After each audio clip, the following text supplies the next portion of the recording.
pessoal, desculpa o atraso. A tecnologia é ótima, maravilhosa, mas às vezes o celular não estava pegando aqui. Mas dá tudo certo, no fim dá tudo certo. Bom, primeiramente eu quero agradecer a todos que estão aqui, seja presencialmente, quanto aqueles que estão nos assistindo ali online. Muito obrigada. Bom, pessoal, eu acredito que o intuito, né, dessa palestra é agregar. Eu acredito que eu vou conseguir trazer um pouquinho da minha trajetória, daquilo que eu passei, dos perrengues, das coisas boas, né? Porque o perrengue, ele está sempre junto com o sucesso, ele vem já atrelado. Então eu vou compartilhar minha trajetória para que possa agregar e incentivá-los também a investir na trajetória de vocês também. Eu vou conseguir passar, Liz, ou eu vou te falar?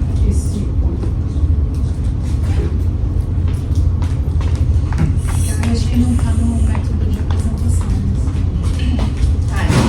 Ajustar. Bom, pessoal, para quem não me conhece, meu nome é Jaqueline, eu sou biomédica, tive todo o meu percurso aqui acadêmico, que eu vou falar aqui no GEMOCA, e fui lá para a Itália para fazer o meu pós-doutorado. E aí eu vou compartilhar como que foi essa aventura na Itália.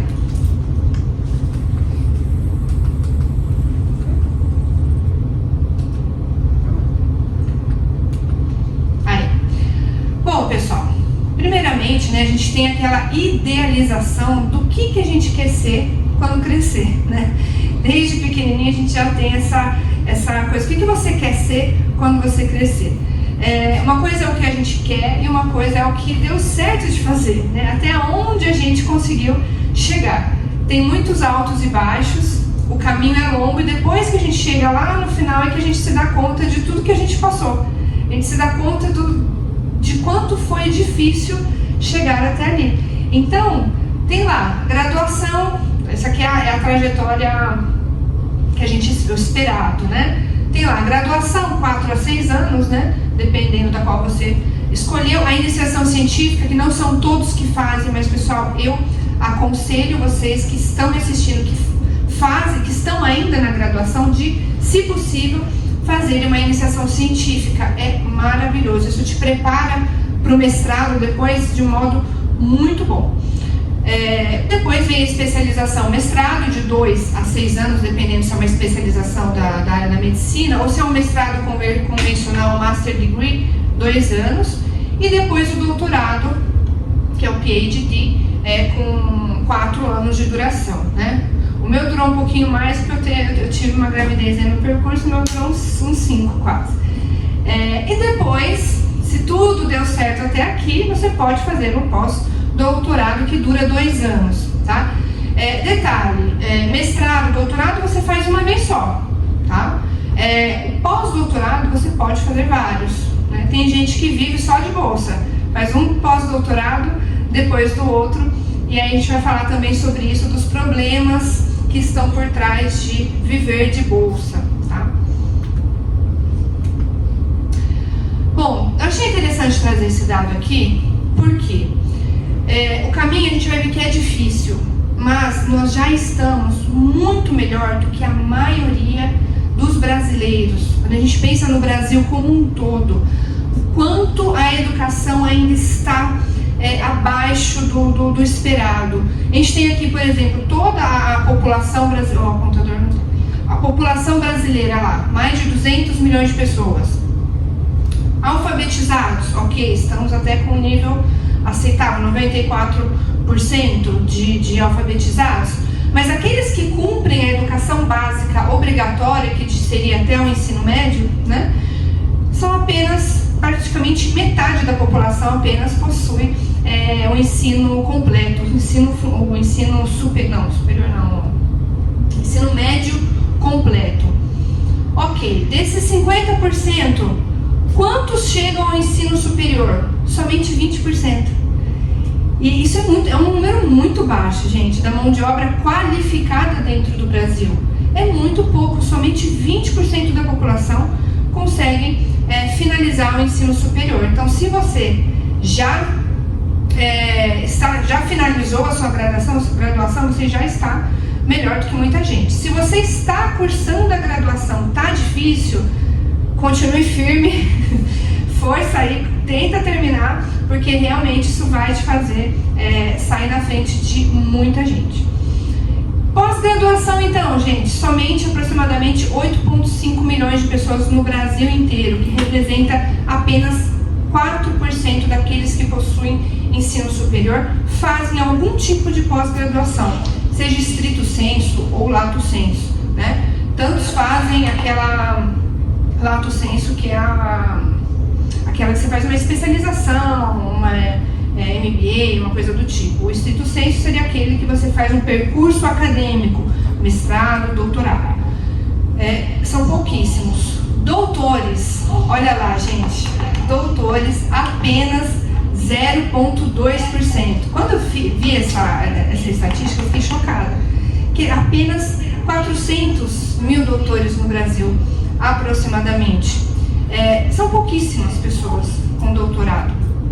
E isso a gente vai falar de uma outra problemática, que é a fuga de cérebros, que muita gente depois vai para fora fazer o pós-doutorado fora e acaba ficando fora como eu fiquei, tá? Então, assim, o doutorado, vou recapitulando, é uma questão que tem pouquíssimos doutorandos ou doutorados no Brasil. Gente, isso tem um impacto direto na pesquisa, porque quem move a ciência no Brasil são os doutorandos, são os mestrandos, né? Então, se as pessoas não fazem doutorado, isso é um problema. Então, o Brasil vai ficar no ranking lá embaixo, na publicação, nas publicações científicas, tá? Então, isso é um problema sério, que eu quero até chamar a atenção aqui, já que essa palestra, pessoal, é parte de um requisito do período de interstício do CNPq. Então, alguém do CNPq vai assistir a minha palestra. Então, fica aí o meu apelo para que a gente consiga reverter essa questão de ter tão poucos doutorandos ou doutores formados no Brasil. Então, ter incentivos em relação à oferta de bolsas, a questão de trabalhista, a bolsa de doutorado, pessoal, deveria ser, ter um pagamento do INSS obrigatório, para que a gente fosse coberto pelo INSS se tem uma doença, se a pessoa, no meu caso, que engravidei durante o doutorado, eu ser coberta por esse período de poder desfrutar do meu período de maternidade, sem ter que ficar economicamente, né, sem o recebimento da bolsa. Então, e outra, até para a aposentadoria também, futuramente, quem faz mestrado, doutorado, tem lá um percurso acadêmico de 10 anos, não teve nenhum recolhimento para aposentadoria. Então, isso são coisas que levam as pessoas a não querer fazer o doutorado. Para que eu vou fazer o doutorado? Né? Depois a empregabilidade também, que eu vou falar disso mais para frente. Então, fica aí o meu apelo para que o Brasil possa criar algum tipo de incentivo para aumentar a quantidade de doutores. Passa para mim.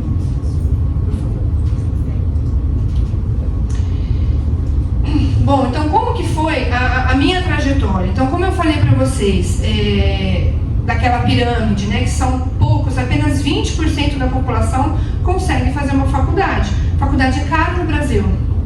A faculdade é muito cara.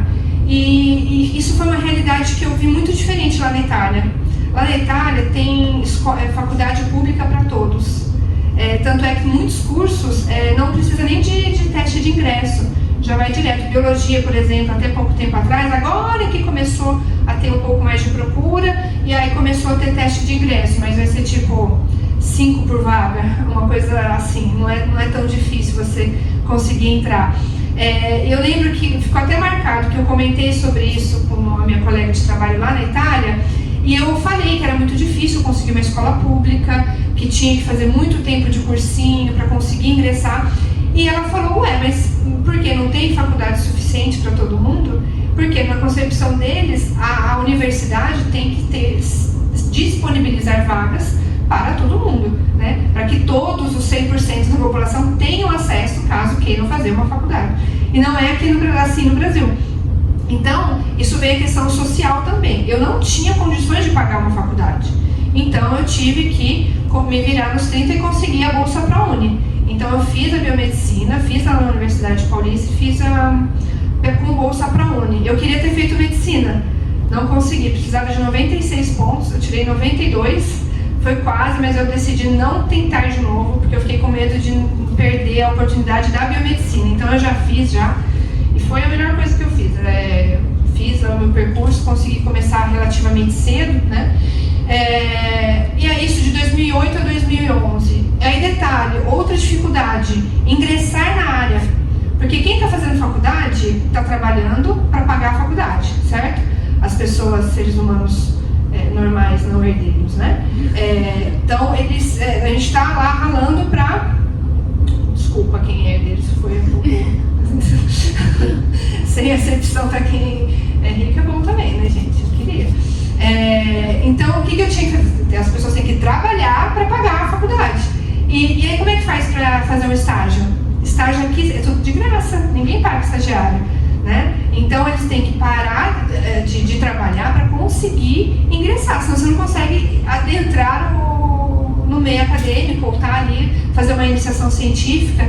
O que eu fiz, gente? Eu tive que pedir demissão do meu trabalho e com o meu seguro-desemprego, que foi 5 meses na época, né? Eu me preparei financeiramente, guardei um dinheirinho, pedi demissão e, na verdade, fiz um acordo e recebi o seguro-desemprego. E aí eu fiquei 5 meses sem bolsa, que a doutora Laura me acolheu, né? Agradeço, sou muito grata pela doutora Laura, porque ela me acolheu e eu pude fazer um estágio aqui.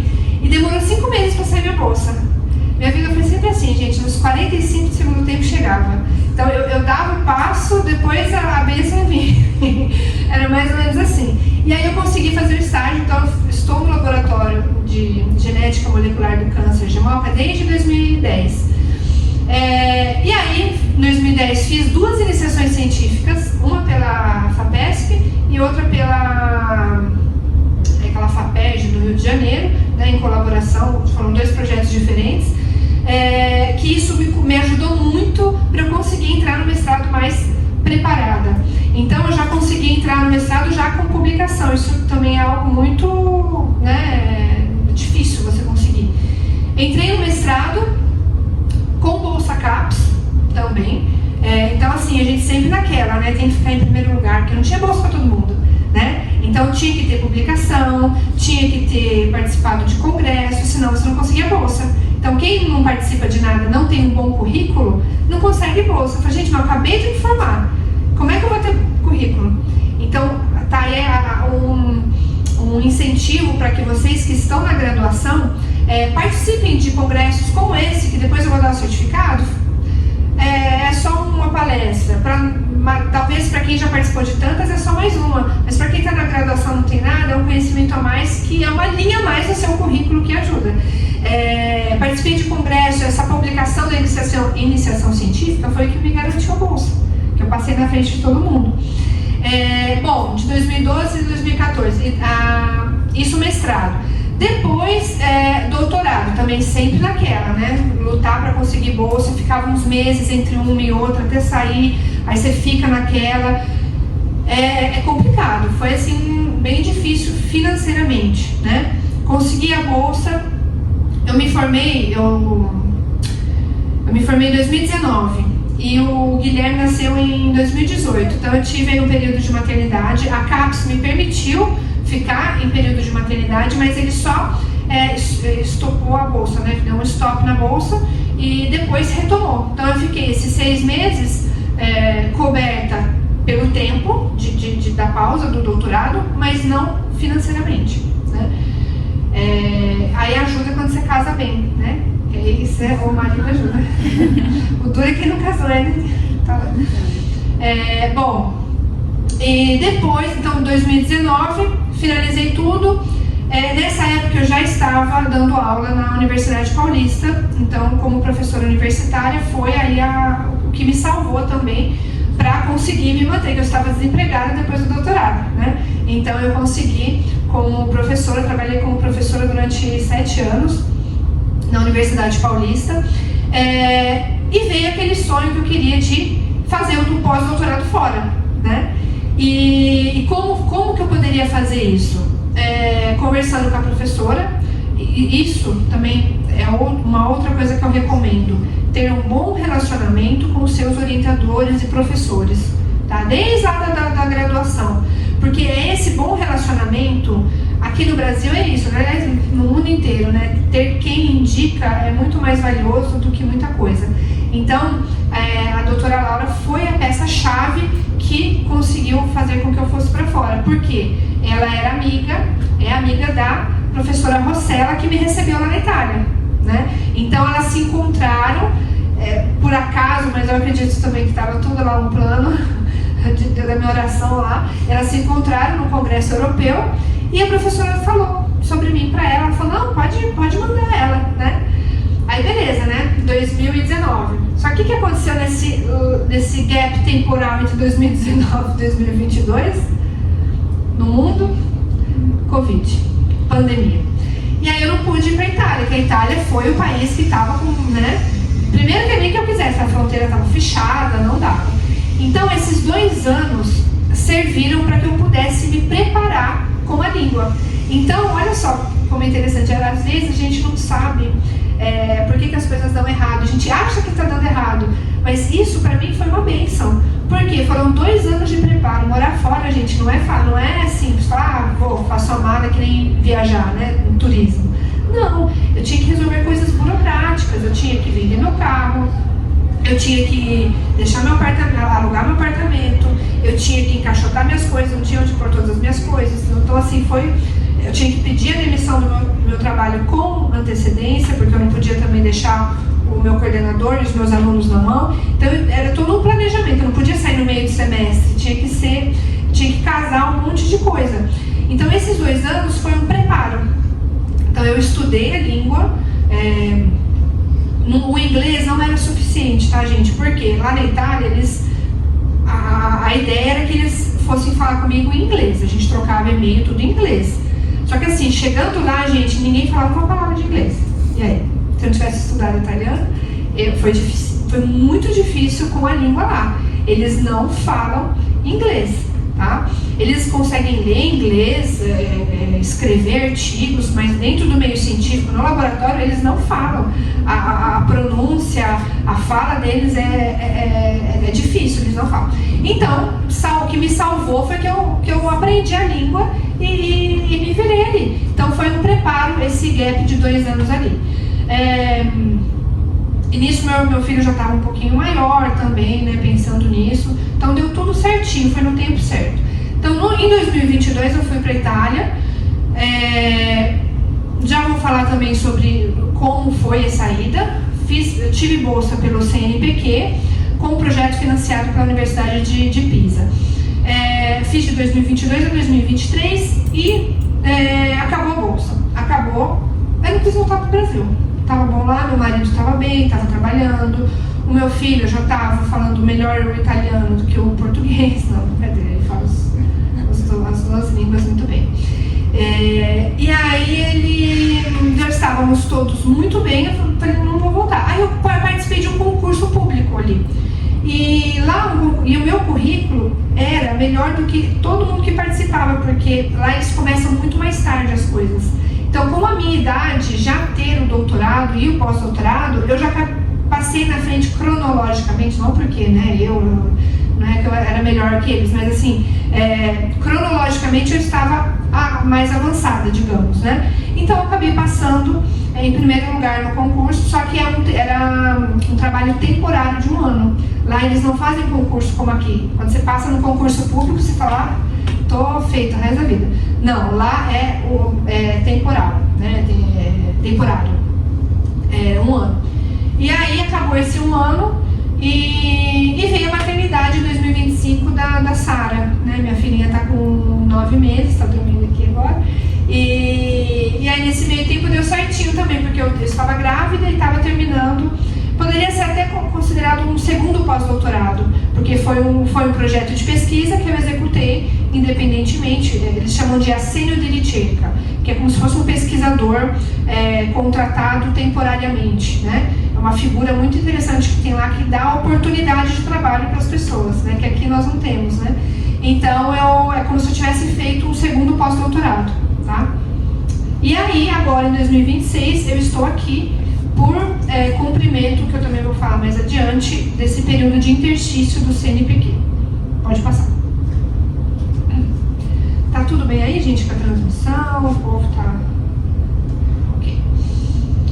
Bom, então como conseguir a bolsa de estudos? Sempre, como eu falei para vocês, é difícil conseguir a bolsa.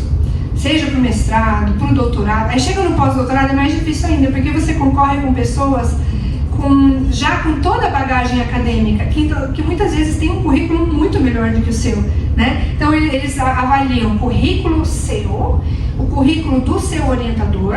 Então assim, outra questão de ter quem indica.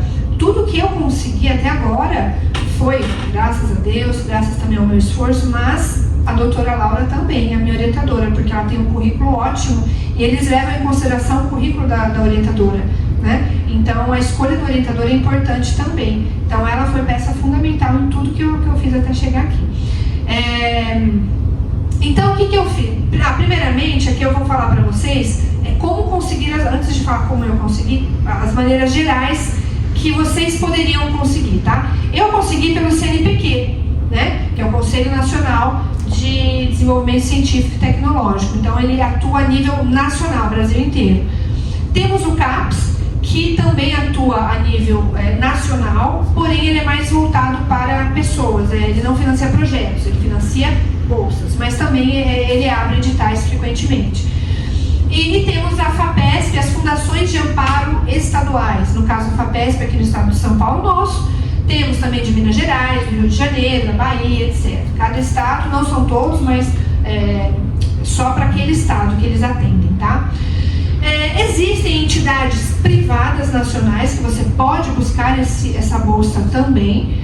O Santander, ele tem uma atuação muito forte também nessa questão. Quando eu atuava como professora na Unip, nós tínhamos muitos alunos. Vocês se lembram do Ciências Sem Fronteiras? Hoje não tem mais, infelizmente, né? Lá eles tinham parceria com o Santander e eles mandavam alunos da Unip por 6 meses para estudar fora, né? Então, muitos alunos, eu tive uns 2, 3 alunos que fizeram essa Ciências Sem Fronteiras pelo Santander e pelo governo. Tem outras fundações privadas que também financiam a ida de pesquisadores para fora, tá? Que é essa Fundação Lehman, eu vi, e essa Fundação Serrapilheira também abre editais para isso, tá? Existem também programas governamentais estrangeiros que atuam em parceria com o governo do Brasil. Temos a Fulbright, que é dos Estados Unidos, então para você conseguir uma bolsa que vá para vocês irem para os Estados Unidos. Tudo depende de onde você quer ir, né, gente? Eu queria ir para a Itália especificamente. Tinha uma oportunidade também de Portugal, mas eu falei, Portugal, eu vou falar português, eu queria aprender outra língua. Agora eu queria ir para a Itália. Mas tudo depende de onde que você quer viver também, né? Tem a Alemanha, vou mostrar já os sites para vocês. Também abre bolsas sempre, constantemente, é só fuçar lá no site. Tem o programa Erasmus na União Europeia, mas aqui é somente mestrado, tá? E tem esse outro do Japão, esse MEXT. Pode passar. Isso, por favor. Esse daqui é um exemplo de um edital recente para doutorado sanduíche no exterior. Então, dá para fazer o mestrado, mas dá para fazer o pós-doutorado, abre também, mas o doutorado em si também é uma boa fazer, porque você pode fazer metade aqui e metade no exterior, que é o chamado doutorado sanduíche, tá? E existem bolsas são bolsas que estão abertas sempre, de contínuo, tá? Então é uma oportunidade. A única coisa é que vocês têm que ter esse contato na universidade de lá, e quem faz essa ponte é o seu orientador, tá? Pode passar. Esse é o site do Santander, então eu vou deixar aqui para vocês os links, a aula vai ficar gravada, vai estar no meu canal no YouTube depois, para vocês voltarem e quiserem acessar alguma coisa, tá? Pode passar. Esse é o site da Fulbright. Pode passar. Esse é o da Alemanha, então está tudo em português, tem até um escritório desse DAD no Brasil, no Rio de Janeiro. Pode passar, caso vocês queiram entrar em contato, né? E o do Erasmus, então vejam que é somente para mestrado. Pode passar. O MEXT no Japão, Nossa, gente, se eu penei com o italiano, imagina o japonês. Misericórdia. Pode passar. E essa é a chamada que eu participei, tá? Então, aqui já começou o perrengue. Por quê? Eu tinha participado de uma chamada de 2000 e uma anterior a essa. Participei, mandei, não saiu o edital. O resultado final não saía, simplesmente. Eu nunca vi isso, um edital não ser concluído e o resultado não sair. O negócio simplesmente caducou, não saiu. Aí abriu esse outro, eu me inscrevi nesse outro, porque eu vou ficar esperando, eu precisava me programar. Eu tive que decidir ir, mesmo sem ter a bolsa, porque eu não conseguia esperar o resultado da bolsa. Então eu fui assim, na fé mesmo, na fé de Deus, porque eu precisava, eu pensei, olha, conversei com meu marido, eu não paguei pelos meus estudos a vida inteira, não gastei R$1 com meus estudos, faculdade, mestrado, doutorado, então eu acho que chegou a hora de eu investir. Então, se acontecer da bolsa não der certo, eu fico lá um tempo mínimo que a gente conseguir ficar e faço meu pós-doutorado. Vai ter sido a primeira vez que eu investi na minha carreira economicamente, digamos, né, que eu paguei para fazer. Então, pensando nisso, foi um modo de eu me convencer para ir sem ter a bolsa. E eu participei desse edital. Então, quais eram os requisitos, né? E detalhe, o objetivo dessa chamada é apoiar projetos conjuntos de pesquisa que visem contribuir para o desenvolvimento científico, tecnológico e inovação do país por meio de concessões de bolsas no exterior em todas as áreas de conhecimento. Então, não era nem só na medicina. Eu estava concorrendo com o Brasil inteiro de todas as áreas. E eles financiavam só bolsa, não projeto, tá? Aí esse foi, pode passar. Então essa foi uma outra dificuldade. A professora de lá, ela tinha que me aceitar, porém ela tinha também que pagar meu projeto. Né? Porque a bolsa, a bolsa eu ia me virar para tentar conseguir.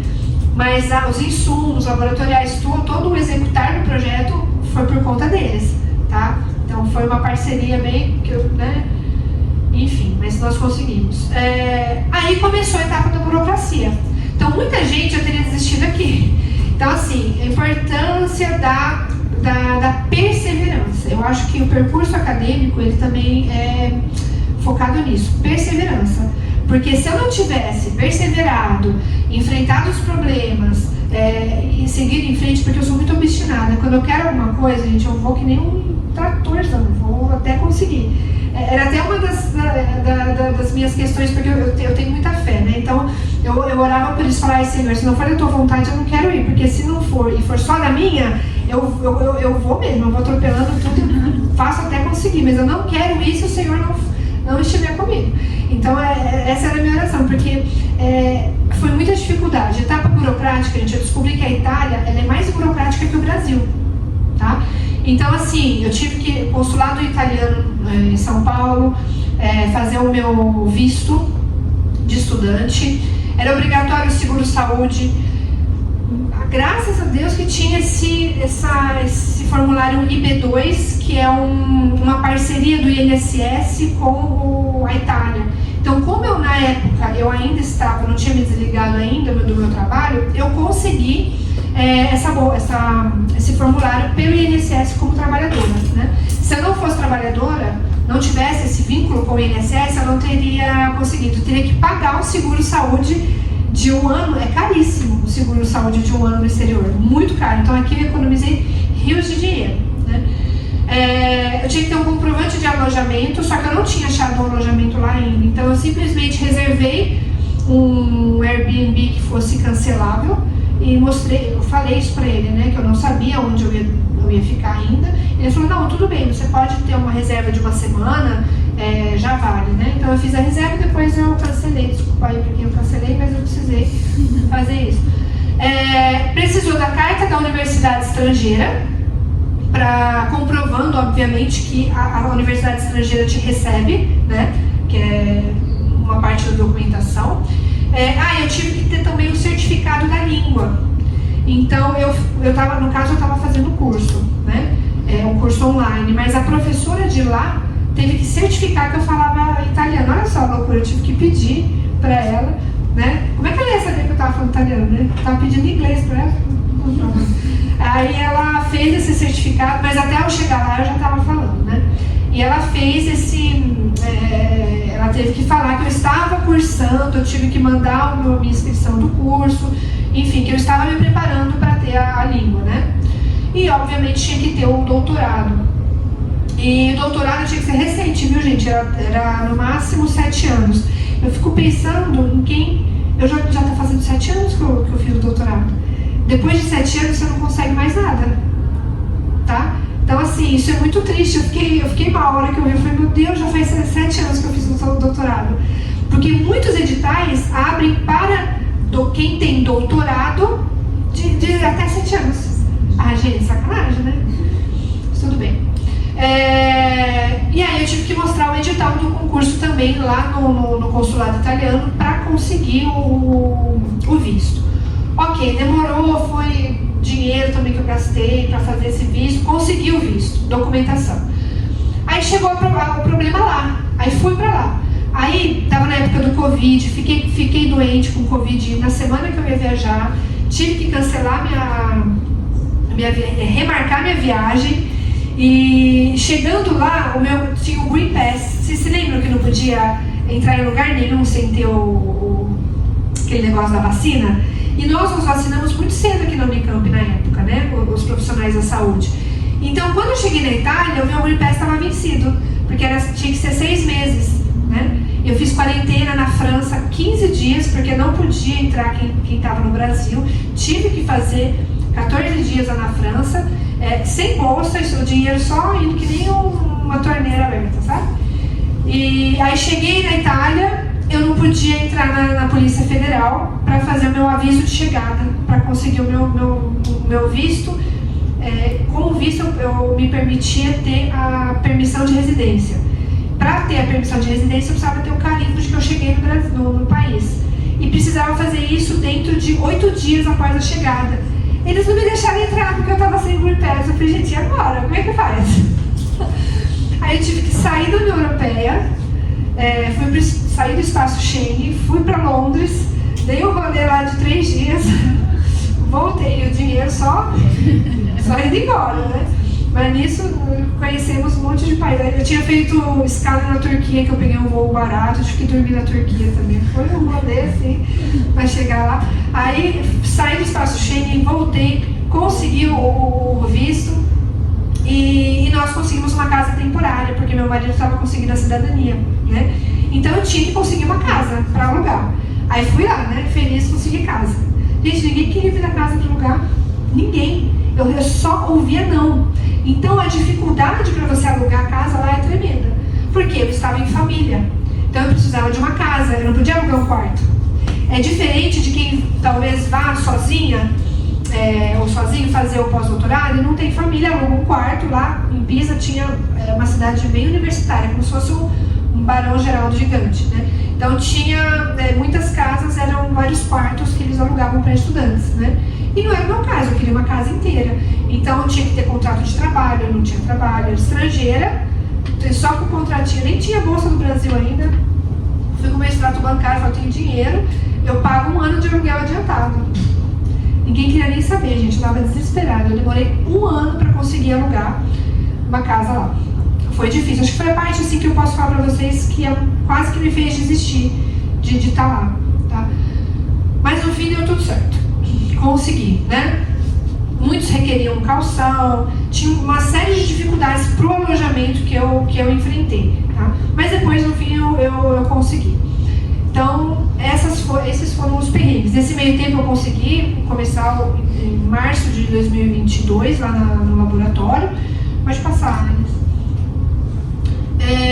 E aí vem os desafios enfrentados no ambiente profissional, porque você está num país diferente, tudo diferente, então vem o choque cultural. Eu não pensei que o choque cultural fosse tão grande, porque assim, eu já tinha ido várias vezes, eu já tinha ido para a Europa outras vezes, viajado, então a gente acha como turista que não teria, mas o tratamento para turista é totalmente diferente do tratamento de quem vai morar. E quem está trabalhando ainda é pior ainda, tá? Então eu senti na pele o que é ser estrangeiro. Então ser estrangeiro, gente, não é fácil. Não é fácil. Eu não tinha ideia disso, né? Eu até relacionei com tantas passagens que falava lá na Bíblia do estrangeiro, colocavam eles junto com a viúva, com o pobre, com o órfão, porque é uma situação de vulnerabilidade. E só depois que eu fui para lá é que eu entendi o quanto um estrangeiro é vulnerável, né? E gente, eu devo dizer para vocês, para ir para o exterior precisa ter fé, porque senão eu já tinha desistido há muito tempo, porque era tudo na base assim, a oração, porque você testa a sua fé mesmo. E então o choque cultural, qual foi o principal? A informalidade do brasileiro, de modo geral, né? A informalidade que nós temos. Eu não me dei conta o que é ser brasileiro só quando eu saí do Brasil. A gente só sabe o que é ser brasileiro quando a gente não está no Brasil. Engraçado isso, né? Eu não me dava conta disso. No italiano, a língua, você trata as pessoas com... tem uma terceira pessoa, e você tem que conjugar o verbo de maneira diferente, como no francês, né? Então, quando você trata uma pessoa que você não conhece, você nunca usa a primeira pessoa do verbo. Você tem que conjugar o verbo na terceira. Então, existe uma formalidade na língua, né? Então as pessoas te tratam com essa formalidade, né? Um aperto de mão, ou nem um aperto de mão, sabe, né? Uma coisa assim, bem informal. Aqui, gente, eu fui comprar uma coisa no shopping, tive que ir um dia e buscar no outro. A vendedora quis me dar um abraço, eu falei, meu Deus, não te conheço. Então eu estranhei essa coisa do brasileiro. Depois de 4 anos morando lá, eu estranhei isso, né? Então, esse foi um choque cultural. A informalidade brasileira com a formalidade europeia. Então, às vezes eu fazia... que eu brinco muito, né, gente? Vocês estão vendo. E às vezes no laboratório, no dia a dia, eu fazia umas piadinhas assim, todo mundo ficava sério.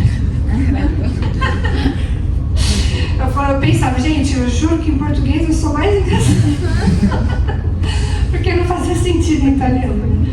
Mas tudo bem. Então era um pouco triste assim, no começo, até eu conseguir essa questão da comunicação, da barreira, porque assim, eu aprendi a falar italiano, mas eu falava o português traduzido em italiano. Eu não pensava como italiano, né? Então eles estranhavam essa diferença. Então isso acaba tendo um impacto direto nas relações de trabalho também, né?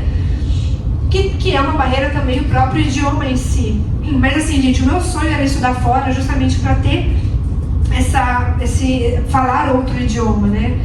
E uma outra diferença que eu vi também foi no fluxo de insumos. Lá eles são muito ricos, tem muito dinheiro. E existe também aqui um alto investimento na pesquisa e tem maior fluidez nos gastos. Embora sejam muito burocráticos, o chefe do laboratório, o pesquisador, ele tem maior liberdade de usar os recursos. Então, assim, não é que esse projeto é meu, só eu gasto esse dinheiro. Não existe isso. É um dinheiro que é do laboratório. Quem gerencia é a professora, né? Porque o nome dela, foi ela que conseguiu o dinheiro, não foi o aluno. O dinheiro do pesquisador, né? Então ela gerenciava esses recursos.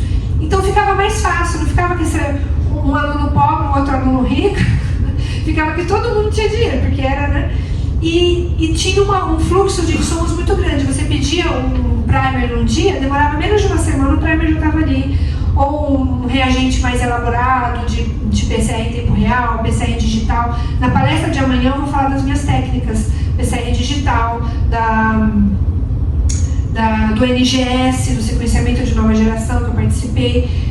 Então era tudo muito caro aqui. Lá o custo é mais barato e chega mais rápido, né? Então eu achei isso fantástico. Então o tanto que eu trabalhei lá, nesses, digamos, 3, 4 anos, só para vocês terem noção, aquela pesquisa que eu fiz em 1 ano equivaleu praticamente todo o meu doutorado. Então o que eu trabalhei aqui em 4 anos, lá eu fiz em 1 ano. Então o que acontece? Você trabalha mais. Então eu trabalho da hora que eu chego até a hora que você sai, porque tem muita coisa para fazer, tem muito insumo, tem muita coisa, então não tem aquela desculpa, não tem reagente. Tem reagente, não vou trabalhar. Não, você vai trabalhar, todo dia tem que estar lá no laboratório, os doutorandos, e eles trabalham. Nossa, gente, olha o doutorando lá, rala pra caramba. Isso acaba tendo uma maior oportunidade também de emprego para pesquisadores, porque eles têm uma figura que eu achei super interessante, que eu falei para vocês, que é o Aceno de Niritirca, que é um pesquisador temporário. Eles não gostam muito, porque eles falam que eles queriam ser pesquisadores com um contrato indeterminado, porque eles ficam com esse contrato temporário. Então, para eles não é legal, eles acham ruim. Falam, gente, a gente não tem nem isso, então fiquem felizes. Que aqui, gente, acabou o doutorado, você vai fazer o que na sua vida? Fala pra mim. Então, assim, lá eles têm essa figura. Então, tem eles publicam mais. Então, é por isso que esses outros países publicam muito mais do que o Brasil. Não é só por conta de dinheiro, de insumos, porque tem muito laboratório rico por aí, mas é a mão de obra. Então, se você não tem doutorando, mestrando, você não tem mão de obra para fazer aquilo. Entendeu? Pode passar. Então, aqui eu quero deixar um alerta, que é tudo muito lindo, maravilhoso, porém, quando eu aceitei a bolsa, parte desse aceitar a bolsa do governo brasileiro para estudar fora é você retornar para o Brasil e tem que estar no Brasil por um período igual da bolsa. O que é um interstício? Eu coloquei ele mais pra frente, não? Aqui. É um período em que o ex-bolsista, que eu coloquei da CAPES, mas vale para o CNPq também, né? Eles usam esse mesmo termo. O ex-bolsista deve permanecer no Brasil após o término da sua bolsa. No CNPq está só isso, ponto final. Da CAPES, eles ainda acrescentam, com prazo não inferior, não, esse também, tá do CNPq. Eles acrescentam em que o bolsista deve contribuir para a sociedade brasileira com base nos conhecimentos adquiridos no exterior. Do CNPq, ele para aqui, né? Com prazo não inferior ao período da vigência da bolsa. Aí eu queria fazer aqui uma reflexão e também um apelo para o CNPq que vai estar me assistindo. Quando esses bolsistas voltam, o que eles vão fazer? Eu consegui um emprego lá, mas e aqui? Tem emprego? Tem algum tipo de programa? Porque eles poderiam me colocar talvez um programa de reinserimento que esse período fosse pagado. Eu poderia pausar minha vida lá e ficar aqui. Porque infelizmente ou felizmente na sociedade capitalista a gente precisa de dinheiro para viver, né? Para comer, que tá difícil aqui no Brasil, já vi, tá caro pra caramba o supermercado. Então, o governo quer que esses cérebros, entre aspas, retornem, mas não tem nenhum tipo de respaldo para nós que saímos, tá? Então, fica o meu apelo para que realmente tenham políticas de reinserimento. Passa um pouquinho, Elis, por favor. Justamente para essa fuga de cérebros. Porque os doutores já são poucos. E aí? Né? O que esses doutores vão fazer? Nós temos aqui 2 pessoas que se formaram no doutorado recentemente, né? O que vocês vão fazer da vida? Já sabem? Ainda fica meio nebuloso, né? É um futuro incerto. Então eles falam que o Brasil busca conter fuga de cérebros com recursos e repatriação de talentos, mas iniciativas ainda não cobrem o rumo dos anos anteriores. Que iniciativa que eles tiveram? Convocar, gente, volta todo mundo. Eu vi lá, porque tem um edital, quando me convocaram, abriram um edital como chama, né, quando é Diário Oficial. Aí eu vi lá, gente, uma galera, eu falei, rapaz, nessa época tava um monte de gente foi convocada. Então fica aí o meu apelo para as autoridades, as agências de fomento, para utilizarem. A gente quer trabalhar, não é que a gente não quer, né? Só que a gente quer ser remunerada para isso, queremos ter, né, uma perspectiva, né? Pode passar. Que aí vem a dificuldade pós obtenção desse título. Então, ok, consegui o pós-doutorado, consegui estudar fora, o que eu vou fazer na minha vida, né? Quais são as opções que nós temos hoje? Você é professor no setor privado, a docência no privado, é o que mais tem, né? Só que são todas as pessoas que fazem o percurso acadêmico que querem ser professores? Não são todos. Tem muita gente que não tem o perfil e não quer dar aula, né? Então, se vê numa obrigação, entre aspas, né? Porque ali o que tem de ruim? Tem uma alta carga horária. Quem trabalha na docência privada tem uma alta carga horária para conseguir ter um salário digno. e tem muita dificuldade em fazer pesquisa, porque faculdades privadas não fazem pesquisa, praticamente, tá? Docência no setor público, dá para fazer, gente? Teoricamente dá, mas tem vaga? Aí outra coisa, biologista de laboratório, que seria a figura mais próxima do pesquisador que nós teríamos, que é uma figura fixa que fica no laboratório. Temos aqui as biologistas de laboratório também, mas tem as suas limitações. Tem o concurso público, você não tem tanta incentivo na publicação. Então, assim, é um pesquisador, mas não é. Estou errada, gente, não sei se eu estou... É uma figura que está lá no laboratório, está para ajudar, está lá para fazer o laboratório funcionar, mas não tem nenhum incentivo para pesquisa. Então acaba ficando desmotivado para continuar a fazer isso, né? Pesquisador, tem lá no registro um pesquisador científico, pesquisador de laboratório? Existe. Porém, no setor privado. Estou errada? Existe no setor público a figura de pesquisador? Alguém conhece? Não, né? Como pesquisador científico. É muito difícil, eu nunca vi, não conheço ninguém que seja contratado como pesquisador que não seja um docente, né? Tem que passar pelo percurso da docência para ser um pesquisador. Aí você acaba, eu entrei no LinkedIn, nos sites, para ver como que está a oferta. Tem muita oferta de pesquisador, só que sabe o que tem? Qual que é a pegada? É muito específico. Extremamente específico. Por exemplo, tem lá na indústria farmacêutica. Você tem que ser um pesquisador lá, sênior, pleno, mas ter trabalhado com as células da fibromialgia, do neurônio, do não sei o quê, afunila tanto, que fala, gente, quem fez isso aqui? Né? Só a pessoa que fez lá o mestrado, o doutorado com eles. É tão específico que você não consegue concorrer à vaga. Olha só, é uma coisa assim, parece que eles fazem a vaga com a descrição para uma pessoa específica, que é difícil ter essa generalidade, que as outras pessoas não conseguem concorrer, tá? Então a gente tem um problema de oportunidade de emprego que essas pessoas que estudaram no exterior, quando voltam aqui, não têm o que fazer. E é isso, pessoal. Eu quis incentivar, acho que eu não sei se eu desmotivei ou motivei, mas o que eu quis, na verdade, é motivar, porque eu fiquei muito feliz lá, estou muito feliz morando lá, fazendo pesquisa lá. Gostaria de voltar para o Brasil? Gostaria, se tivesse uma oportunidade para isso, né? E novamente fica esse apelo da gente conseguir segurar essas mentes brilhantes que nós temos aqui no Brasil, e temos muito, ok? E também para as empresas também abrirem vagas, está cheio de gente querendo trabalhar aqui, né? Abrir vagas mais genéricas para todos nós. Ok, pessoal? Agradeço mais uma vez. Se vocês quiserem perguntar, não sei se dá para perguntar no chat, fico aqui mais um pouquinho para dúvidas e conversar com vocês, tá bom? Muito obrigada.